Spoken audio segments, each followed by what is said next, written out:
chaque dernier vendredi du mois dans Smart Bourse, nous vous proposons une grande analyse rétrospective des tendances qui ont marqué ce premier mois de l'année 2026. Le grand tableau de bord des marchés avec nos trois invités. Bertrand Lamiel est avec nous en plateau, directeur général de Ports en Part Gestion. Bonsoir Bertrand. Bonsoir messieurs. Ravi de vous retrouver. Kevin Lenouaille nous accompagne également, directeur associé d'Avantgarde Family Office. Bonsoir Kevin. Bonsoir à tous. Et avec nous à distance, en visio, Laurent Albi, le responsable de Next Momentum et cofondateur de Caleis 360. Bonsoir à vous Laurent. Merci beaucoup d'être avec nous et de nous suivre. Au commentaire assez général, je vous fais passer la parole. Comment vous avez vécu ce premier mois de l'année 2026 qui a été marqué évidemment par l'hyperactivisme d'un Donald Trump sur différents fronts. Le dernier en date étant le choix d'un successeur pour Jérôme Powell, mais il y a eu le Venezuela, le Groenland, l'Iran peut-être également en ce moment. Et puis un mois qui a été sur le plan des marchés peut-être un peu volatile, un peu plus heurté également, mais quand on regarde le bilan mensuel, les grands indices actions mondiaux affichent quand même des performances positives, Bertrand. Oui, on s'est fait, comme on dit dans le jargon, on s'est fait brasser quand même, ça n'a pas été simple, mais avec une volatilité qui est restée, qui a dû faire une incursion au-dessus des 20, donc somme toute rien du tout. Donc oui, il y a eu des chocs, mais sans qu'on arrive dans un monde panique. Je pense que tout le monde est plus ou moins en train de s'accoutumer de ce que peut nous faire Donald Trump, même si c'est à chaque fois plus spectaculaire. Et donc, globalement, ça avance et on a sagement attendu les résultats. Donc, on est en pleine période de publication pour faire le tri. Et là, pour le coup, je trouve que quand on voit ce qui se passe aux États-Unis, c'est quand même un malheur aux vaincus. C'est-à-dire là, quand ça se passe mal, ça se passe très mal. Et même sur des boîtes, on voit typiquement que dans les 7 magnifiques, alors toutes n'ont pas publié, mais mettre un moins 10, moins 15 à une méga cap. On parle de Microsoft ? Par exemple, ça pose pas de problème. Ouais. Et on a eu la même chose, alors dans une moindre mesure, mais sur SAP. On est quand même sur 400 milliards moins 16, première capitalisation du DAX, moins 16 dans la journée. Donc, sachant que SAP n'a pas vécu une année 2025 formidable non plus, sur le plan boursier. Ça peut frapper fort. Ouais. Et pour autant, on ne voit pas... il reste quand même un avantage au méga-cap. Si on prend le S&P 500 versus les Qualweight, pour l'instant, non, ça reste encore les méga-caps qui tirent. Alors, pas toutes les 7 magnifiques, c'est plutôt un peu en dessous que ça se passe. Et en fait, par contre, quand ça tire fort. On a des dossiers comme Seagate et Micron, donc qui font de la mémoire très classique, vraiment le truc de base. Par contre, qu'ils le font bien, il y a un goulot d'étranglement, les volumes et les prix montent. On est sur 60% sur un mois. Tout le monde avertit là sur le coût, l'envolée, le problème d'offre qu'on va avoir sur certains composants de mémoire vive, notamment des alertes qui ont été émises également par des Samsung, des SK hynix en Corée du Sud. Et les prix de ces composants sont en train de s'envoler. Oui. Apple nous en parle hier soir également. Oui, ça va coûter plus cher. Ça va coûter. Il y a une acceptation du prix. Ouais.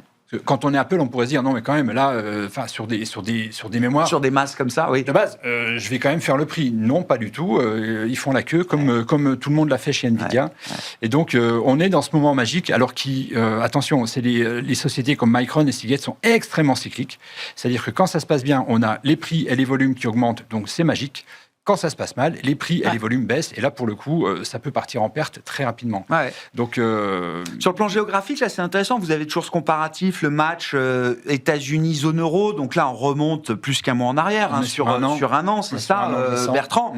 Avec, là encore, une caractéristique du mois de janvier, mais qu'on a pu observer au moins sur une partie de 2025, c'est la baisse du dollar. C'est un des pires mois, un des pires débuts d'année, peut-être même pour la devise américaine. Et donc, ça se traduit toujours par cette performance pour un investisseur qui ramène tout en euros, par exemple, on est bien plus à l'aise avec des actifs non dollars, en l'occurrence les actions européennes. Exactement, on le voit là avec les performances, donc où sur un an glissant, le S&P et le Nasdaq, on est à 2 et 10%, quand on est à 20% sur un Eurostoxx ou un Eurostoxx small cap. Donc il y a une préférence. Et alors dans les flux, j'ai pas vraiment de chiffres, et donc mais du coup, ça devient intéressant pour un Américain d'aller faire son marché en Europe, parce que là, pour le coup, il vient avec des performances en absolu qui sont bonnes, et en plus, lui, il va prendre le change. Ouais. Donc, un gérant small cap nous en parlait hier, small cap, mid cap Europe, zone euro, il commence à avoir des contacts d'investisseurs américains parce qu'effectivement, il faut se diversifier et que la classe d'actifs small et mid cap Europe, elle présente un intérêt énorme. C'est une décote de valorisation en relatif, notamment, qui peut présenter de l'intérêt aujourd'hui.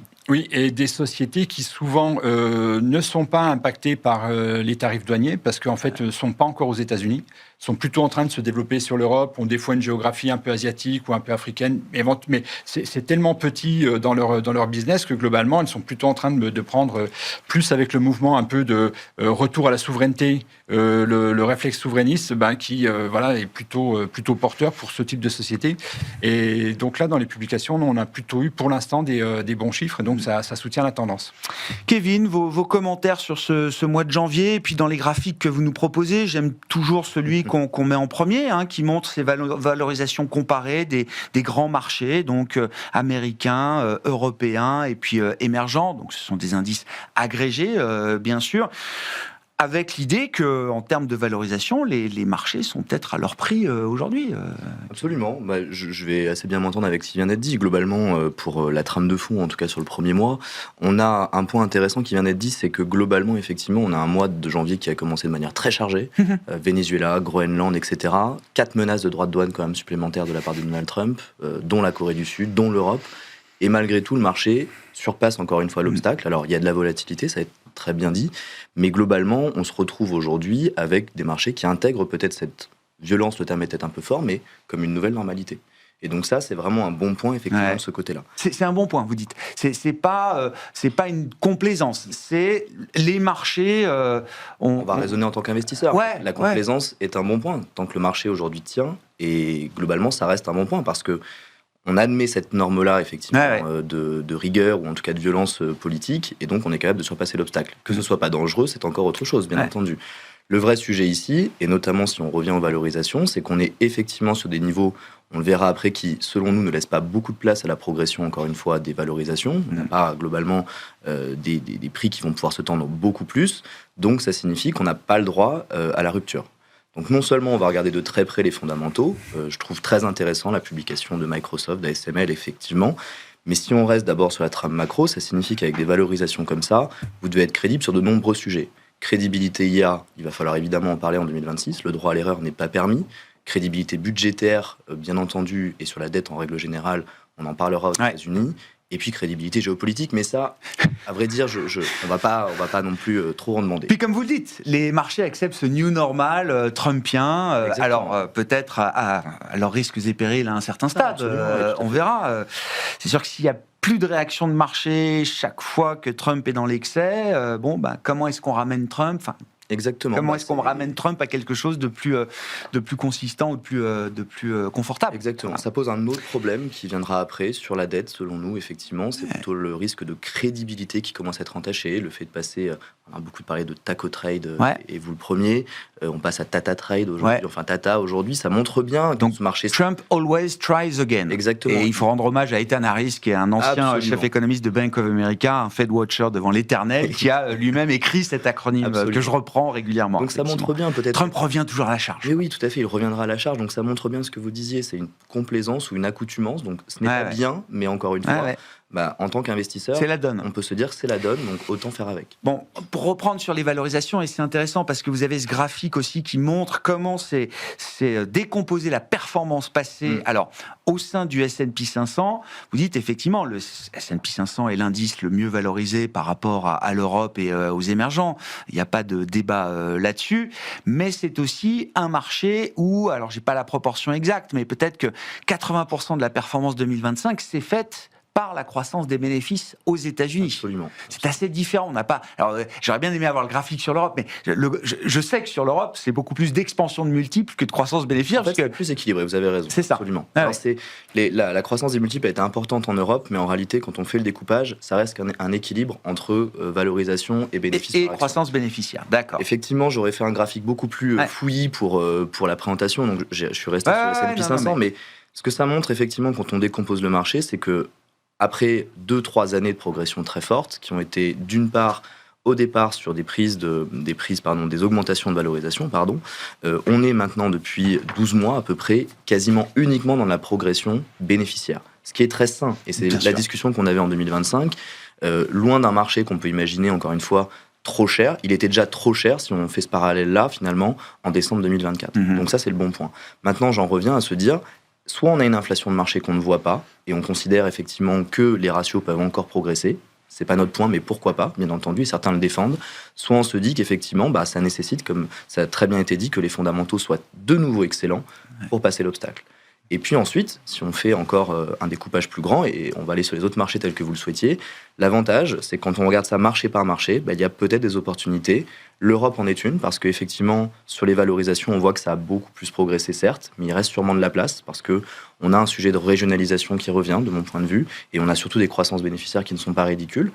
Les mid-cap, bien entendu, ça peut être les financières, et puis également par zone, les émergents aujourd'hui reviennent encore un peu plus dans nos portefeuilles, parce que même à considérer qu'il pourrait y avoir une légère tension de valorisation sur les émergents, ils ne sont pas au niveau américain bien entendu, mais en relatif ça reste cher, et bien de ce point de vue là c'est 17% de croissance des BPR c'est ça. Sur 2020. C'est là où on a le plus révisé d'ailleurs à la hausse dans les émergents. Ce que l'on dit aujourd'hui à nos clients, c'est que même en cas de contraction légère de valorisation émergente, on a quand même un réservoir fondamental qui est pour nous roi en 2026, qui est présent.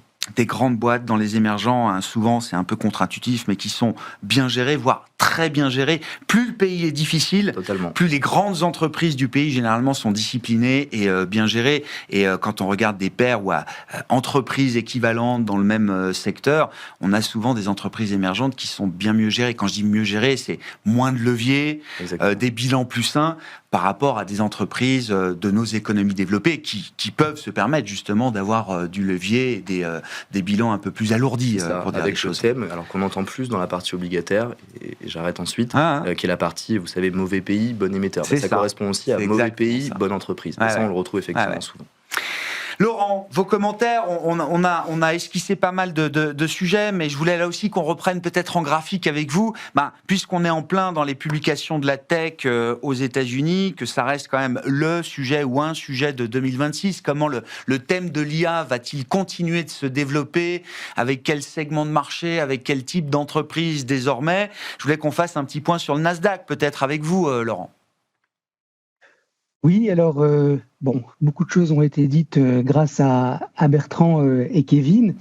On est dans une séquence sur le Nasdaq depuis le mois de novembre où en fait ça patine, il se passe plus grand-chose. Alors, on peut y voir le verre à moitié vide ou à moitié plein. À moitié plein, c'est de se dire que finalement, après la hausse spectaculaire d'avril, c'était bien légitime d'avoir une consolidation sur ces entreprises qui ont tracté à la hausse tout le marché. Et j'ai presque envie de dire beaucoup de bourses mondiales. Après, il y a eu des interrogations légitimes sur les retours sur investissement, les capex, etc. On voit que le marché apprécie de manière différente les différents résultats d'entreprise, même si Microsoft n'a pas complètement démérité, la sanction a été dure. Donc, le verre à moitié plein, ça serait de dire que en fait, le Nasdaq se repose. Et encore une fois, il l'a bien mérité. Il est en train de consolider entre 25 000 points et 25 182 points. Et en fait, il se prépare au prochain round de hausse. Ça, c'est pour les optimistes. Ceux qui le sont un petit peu moins pourraient interpréter cette absence de momentum comme un début de phase de distribution.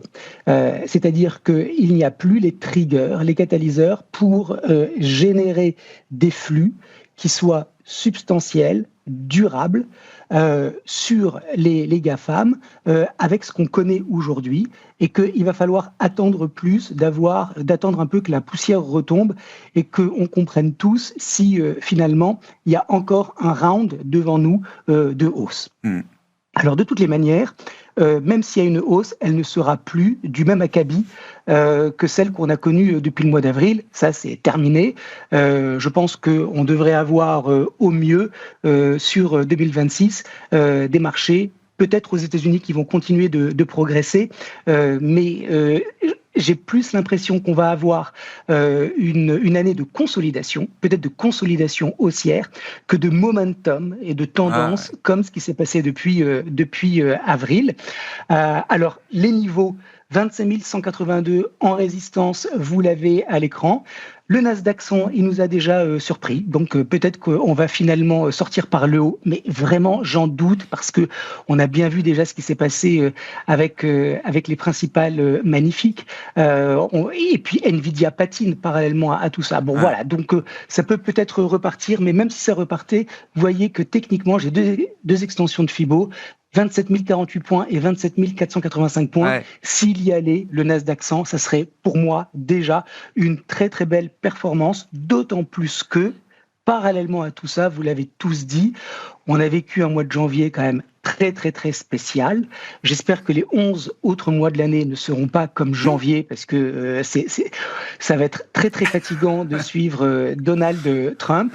Et pour terminer, avant de repasser la parole, ce que je voudrais dire, c'est que quelque part, malgré tout, quand on regarde ce qui s'est passé sur les marchés, qu'est-ce qu'on a vu ? Le gold, valeur refuge, plus 30%. Ouais. Le dollar qui chute avec un euro-dollar qui monte environ de 3% à 1,2083. Le Brent, 15%. Depuis le 1er janvier. Ouais. Les taux longs japonais, plus 14% avec un 10 ans qui est à 2,37. Moi, je trouve que finalement, dans un contexte aussi incertain, aussi volatile, avec un président américain qui a autant de leverage et qui ne s'en prive pas, eh bien, les indices s'en sortent pas mal bien sûr. En ce 30 janvier. Bien sûr. Parce qu'on aurait pu avoir beaucoup plus de volatilité. Et je trouve que la capacité d'encaissement des soubresauts, des injonctions, des décisions de Donald Trump, finalement, mais vous dites c'est des marchés qui gardent ça veut dire, vous dites c'est quand même des marchés qui gardent la tête froide. Vous rejoignez Kevin sur ce point. C'est pas encore de la complaisance aveugle. C'est plutôt l'idée que les marchés gardent la tête froide. C'est ça, Laurent ? Ah oui, moi je trouve pas qu'il y ait de la complaisance parce qu'il y a des fondamentaux. Quand on regarde les prévisions de croissance du FMI, elles sont revues à la hausse. Quand on regarde la croissance américaine en 2025, ça va se terminer autour de 5%. Quand on voit la confiance des investisseurs, elle est en train de se raffermir. Quand on regarde la situation en Europe, Pauline l'a rappelé tout à l'heure, on est à 1,4% de croissance. Franchement, c'est pas mal. Donc non, il y a des raisons pour qui justifient d'avoir encore cette absence de volatilité, mais il y a quand même des facteurs de tension et Donald Trump est l'un des principaux facteurs de volatilité aujourd'hui. Sur le plan macro, Kevin, comment est-ce que vous voyez cette année 2026 alors se dérouler, on aura le temps d'y revenir, mais s'embarquer, en tout cas, on a les premières estimations de croissance zone euro, le consensus est assez homogène sur l'idée que l'Europe va quand même connaître un petit vent de reprise cyclique porteur. La question, évidemment, se pose pour l'économie américaine, mais qui termine l'année avec 2 trimestres très très forts, et on a du mal à imaginer un krach économique aux États-Unis, toutes choses égales par ailleurs, dans une année d'élection si importante, bien sûr. Alors vous êtes venu avec des enquêtes de conjoncture, là, manufacturiers, services, qui montrent à nouveau que ces deux parties de l'économie se sont un peu écartées, c'est ça, Absolument. Kevin ? En fait, la rupture, elle s'est faite notamment sur le second semestre 2025, donc c'est vrai qu'on pourrait faire ce flashback-là. Il y a une dichotomie aujourd'hui qui est très nette, dont on a déjà parlé globalement en plateau, entre effectivement l'activité manufacturière et l'activité des services. D'autant plus que l'activité des services, en fait, on le voit à l'écran, elle est très largement portée aux États-Unis, elle l'est moins aujourd'hui en tendance dans les autres zones, et surtout, les services, aujourd'hui, c'est beaucoup de tech. Donc, de ce point de vue-là, il faut se méfier de l'arbre qui pourrait cacher une forêt. Donc, pour répondre à votre question sur la trame macroéconomique, évidemment, sur l'ensemble de l'année, elle paraît positive. Le sujet est peut-être que, justement, le cycle, globalement, le cycle macro, j'allais dire, il est assez ancré aujourd'hui auprès des investisseurs, et c'est peut-être là le danger. Alors, je ne suis pas du tout oiseau de mauvais augure, parce qu'on est positif sur l'année, mais ce que l'on dit aujourd'hui, c'est, en tout cas, en surface, oui, tout va bien. Par contre, avec de la dichotomie comme celle-ci, ça montre malgré tout qu'il y a des filures et qu'il faut s'en méfier, parce qu'on a quand même une tendance, on le voit sur l'activité manufacturière, qui est baissière, qui est en phase récessive, ou à minima à la baisse dans les émergents, depuis maintenant de nombreux mois. Donc ça doit quand même nous rappeler que cette économie, elle marche sur plusieurs pattes, et l'une d'entre elles n'est pas aussi bonne que les autres. Donc déjà, méfiance là-dessus. Et puis ensuite, quand on regarde justement dans cette trame macroéconomique, encore une fois, en surface, les choses vont bien, mais il y a quand même des zones sur lesquelles il va falloir être très attentif et monitorer. Le consommateur américain ne va pas si bien que ça, ou en tout cas, il faut le surveiller, avec des niveaux de défauts notamment qui sont évidemment à regarder, même s'ils s'améliorent. Ça, c'est plutôt le très bon point. Et la dernière enquête sur la zone euro en termes de taux d'épargne, c'est 15,4% de taux d'épargne en Europe. Rien de quoi se réjouir. Alors, ceux qui veulent voir le verre à moitié plein se disent c'est formidable, on a une réserve, entre guillemets, de dépenses potentielles, mais ça marque malgré tout une prudence. Donc, c'est pour ça que je trouve que cela résume bien les choses. Non seulement il y a cette dichotomie à intégrer, encore une fois, à nos anticipations, et surtout, n'oublions pas qu'il y a des zones de danger. Est-ce que c'est une année comment dire, où il faut être cyclique dans les marchés, Bertrand, là, vous venez, alors il y a le panorama sectoriel en Europe, on voit toujours la banque leader sur un an. Matières premières, c'est ça, MP, Bertrand? Et c'est vrai qu'on a beaucoup parlé de l'or, c'est un sujet particulier, les précieux dans leur ensemble, c'est un sujet, mais c'est vrai que Laurent le signalait, c'est un peu la hausse silencieuse du pétrole, alors qui est un peu plus visible avec les événements et les manœuvres autour de l'Iran. Mais oui, le pétrole a repris 15% depuis le début de l'année, alors que c'était dans le compartiment des matières premières, finalement, un segment qui ne faisait plus rien quand les métaux industriels étaient déjà partis. Oui, alors effectivement, on a un marché qui est très cyclique, puisque là, c'est la nouveauté quand même qui est apparue sur la fin de l'année. Ouais. On a vu arriver les matières premières, les utilities, donc là c'est de l'énergie alternative, solaire et éolien, et dans l'énergie, ce qui marche bien, c'est aussi, parce que dans l'énergie il y a aussi du solaire et de l'éolien, plus qu'une Total ou une Royal Dutch. Ça c'est l'Europe, donc il y a en fin d'année le marché a joué la reprise du cycle européen. Exactement, et c'est la même chose aux États-Unis. On a la même chose aux États-Unis, avec globalement les mêmes ingrédients, mais un pavillon différent aux États-Unis. Et ça, c'est nouveau, parce qu'en Europe, on avait l'assurance, mais l'assurance s'est arrêtée. Enfin bref, donc on commence à avoir une rotation sectorielle. Et ce qu'on voit arriver nous amène à nous gratter la tête en constitution de portefeuille, parce que là, on est quand même que sur des dossiers avec des grosses volatilités. Ouais. C'est-à-dire que l'agroalimentaire, là, on ne voit pas le food, on ne voit pas la conso, la santé. Il y a Roche Novartis, AstraZeneca. Les autres, c'est pas flamboyant. Donc la conso classique, ça va pas. On a cru à un moment donné que l'automobile arrivait avec le recul 2030-2035. Bon, c'est loin d'être évident. Ouais. Donc c'est encore en gestation. Par contre, là, sur les matières premières, et le coût sur les matières premières, c'est que des sociétés comme, on retrouve Arcelor en France, mais on va retrouver Boliden, par exemple, qu'on aime bien, ou dans les Nordiques, on va retrouver des Rio Tinto et autres. On est déjà à 100% sur 3 mois, quelque chose comme ça. Ça, c'est le graphique de Boliden, c'est ça. Et ce qui est magique, c'est que ça n'a fait que suivre les progressions de bénéfices annoncées par les analystes. Donc, c'est pas plus cher? Non. Non, c'est pas plus cher.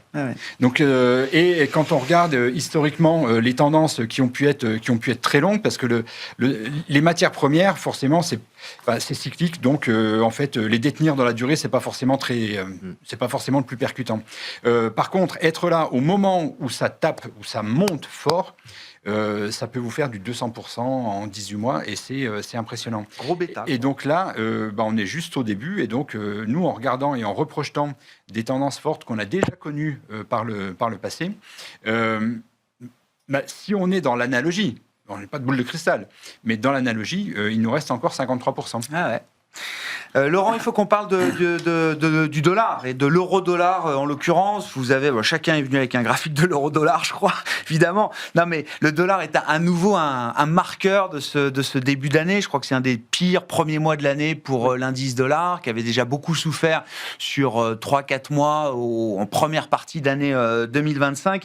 Que nous apporte l'analyse graphique de ce point de vue-là à ce stade, Laurent?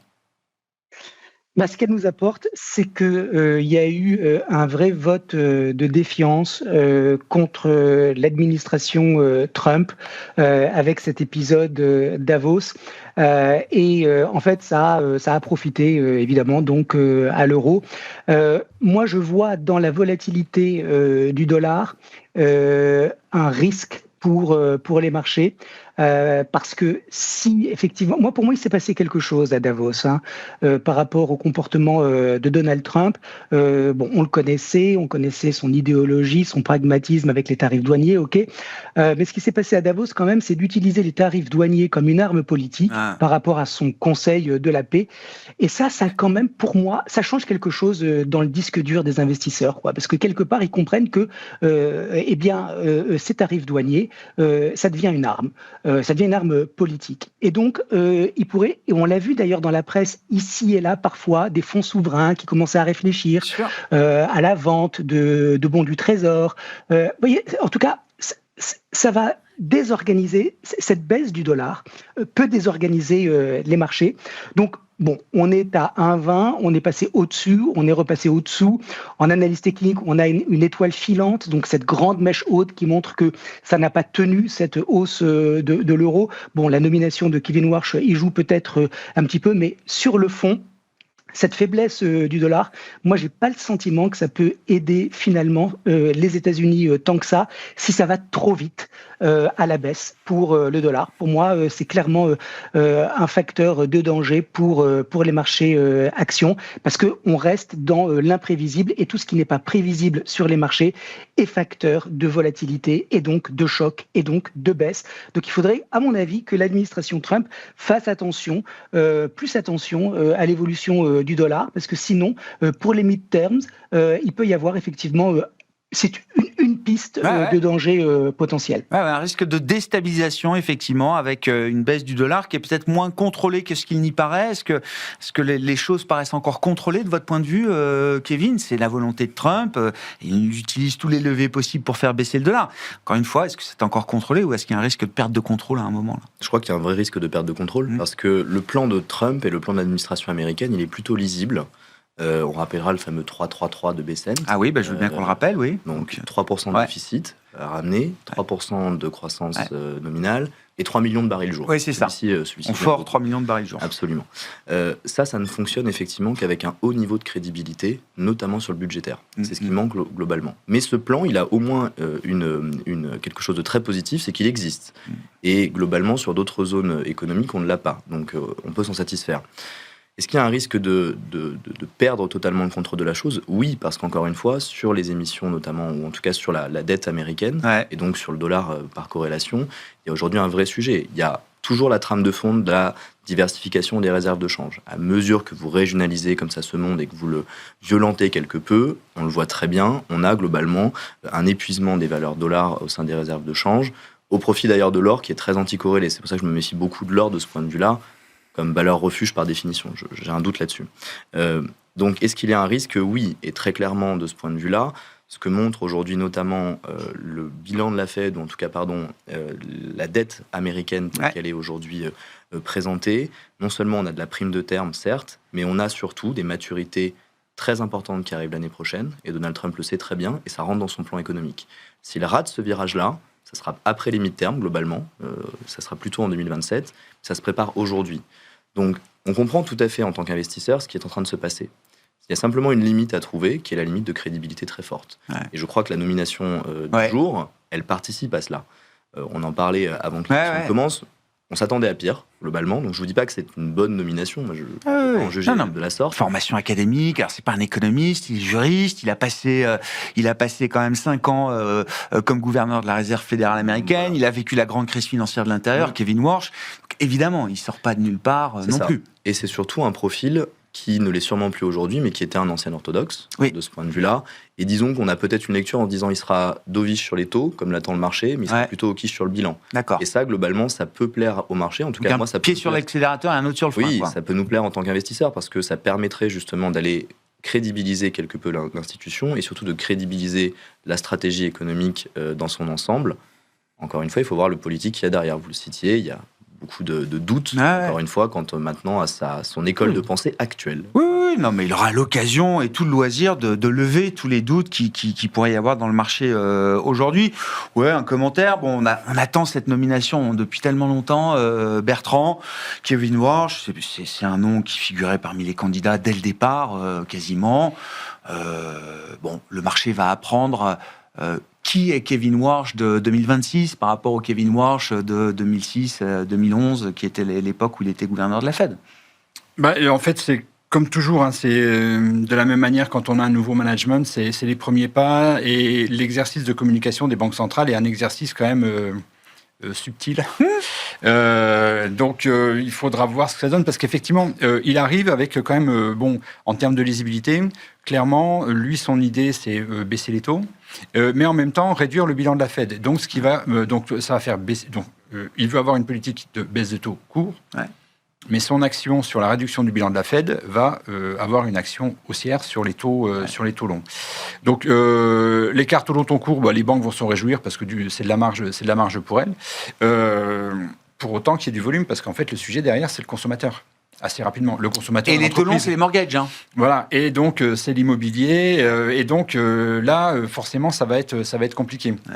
Parce que dans l'indice d'inflation, 30%, c'est ce qui s'appelle le shelter, donc globalement, c'est tout ce qui est autour de logement, autour du logement et de l'habitation.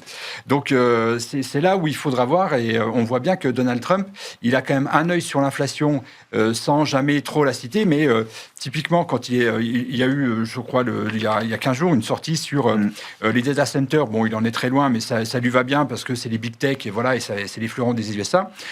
Par contre, il leur dit clairement, vous avez besoin d'électricité, ne pompez pas l'électricité des Américains. Ouais. Donc débrouillez-vous, faites vos plans, faites vos usines solaires, éoliennes, faites ce que vous voulez, mais ne venez pas chercher l'électricité dans le réseau, parce que là, il voit bien que voilà, il y a des élections et donc l'inflation doit à tout prix être contenue. Donc pour revenir à la Fed, on voit bien que ça va être quand même à minima jusqu'au mi-terme un jeu d'équilibriste. Laurent, vous avez le graphique, bien sûr, comme tout le monde, du 10 ans américain. Est-ce que le risque est plutôt à la hausse à ce stade sur ce 10 ans américain, Laurent? Alors, moi, ce que je voudrais dire, c'est que comme nous avons le plaisir de nous voir chaque mois, on peut débriefer à la fin du mois sur ce qui s'est passé. Et ce qui pourrait se passer peut-être au mois de février, et ce sur quoi nous pourrions débriefer dans un mois, c'est la hausse des taux aux États-Unis, des taux longs. Pourquoi ? Je ne vais pas revenir sur les propos de Bertrand, je vais plutôt aller dans le bruit ambiant.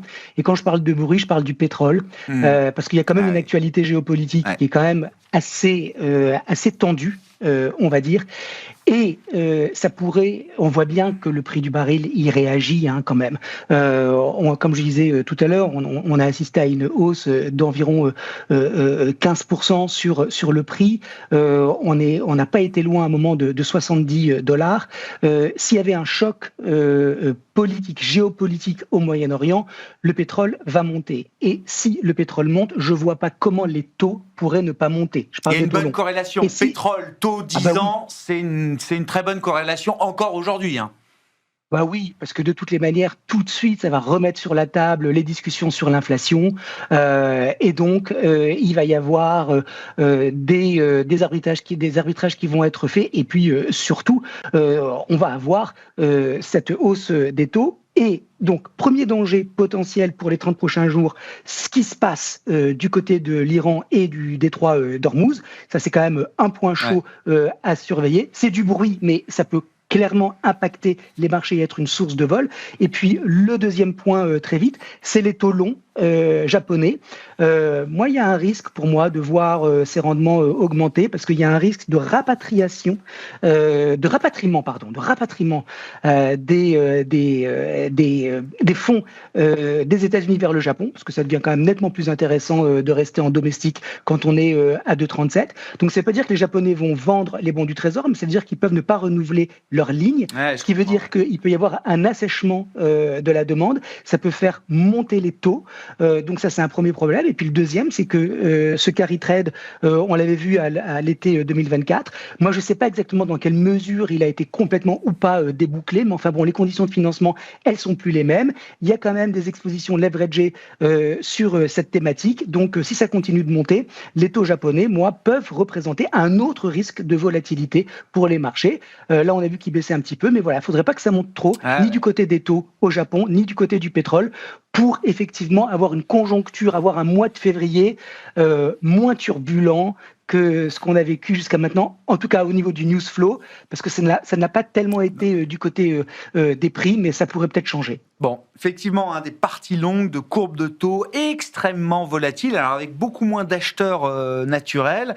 C'est vrai que on l'a dit d'un mot, mais le Trésor américain, mais pareil, les agences de gestion de dette en Europe ont beaucoup raccourci les maturités. On y met sur beaucoup moins long désormais, et donc ces parties longues à 10 ans et plus sont un peu moins peuplées, on va dire, que précédemment. Il y a un peu moins d'acheteurs évidents et naturels sur ces parties-là, dans un univers où le crédit reste toujours cher, Kevin ? Plus que cher. Plus que cher. Ah, c'est plus que cher. Le graphique qu'on regarde, mais donc les spreads de crédit, c'est ça. Donc c'est la dette d'entreprise, bien sûr. Absolument. Alors là aussi, je suis venu qu'avec une seule courbe pour pas complexifier, mais ici on a une courbe européenne triple B.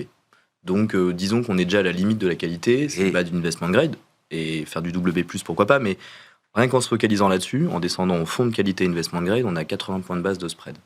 Donc 80 points de base de spread, c'est ce que j'appelle déprimant. Ça ne signifie pas qu'il n'y a pas des choses à faire, bien entendu. Mais il y a un autre argument qui nous fait dire que c'est assez déprimant, c'est que c'est plus liquide. Et ça, on l'a vu globalement depuis quelques semaines. C'est-à-dire qu'on a eu des écartements de spread, notamment en fin d'année, qui étaient assez intéressants, sur lesquels on a voulu se positionner. Ouais. On n'a pas eu de liquidité en face. Il n'y a pas de papier. Ouais. Et ça, c'est intéressant, c'est un deuxième point, parce qu'à vrai dire, le spread, on peut s'en contenter en jouant des durations, etc. Mais aujourd'hui, ce n'est plus possible, vous ne trouvez plus beaucoup de papier. Vous en avez à la vente, on s'est présenté à la vente, ça fonctionne encore, mais il faut s'en méfier. Aujourd'hui, la liquidité, en fait, là où on voit le volume, c'est dans les CDS. Et on l'a très bien vu sur le Groenland, en réalité. Les assurances. Pardon, oui, absolument. Assurance contre le risque de défaut. On l'a très bien vu sur le Groenland. C'était particulièrement violent parce que, globalement, sur le Groenland, on s'attendait à un écartement des spreads. Donc, si vous cherchez du papier, c'était le bon moment. Et globalement, on était tous à la recherche de papier sur des durations 5-7 ans. Le volume, il était sur les CDS. Donc, ça ne nous intéressait plus. On n'a pas pu blinder, si vous le permettez, notre portefeuille en papier. Ouais. Donc, c'est là où je trouve le marché intéressant. C'est, oui, le spread est déprimant aujourd'hui. Il n'y a plus grand-chose à faire. On dit à nos clients, cherchez plus de duration, descendez en qualité crossover si vous le pouvez, mais avec beaucoup de prudence. Mais la réalité factuelle, c'est qu'on ne peut pas faire un portefeuille institutionnel complet avec ça. Bon. Petit mot chacun, Kevin, sur comment vous abordez le mois de février, là, effectivement. Qu'est-ce qui peut marquer ce mois de février sur les marchés ? Est-ce qu'on reste pro-risque, quand même, de manière générale ? Oui, on reste pro-risque parce que, encore une fois, la trame de fond, elle me paraît au moins en surface, positive de ce point de vue-là.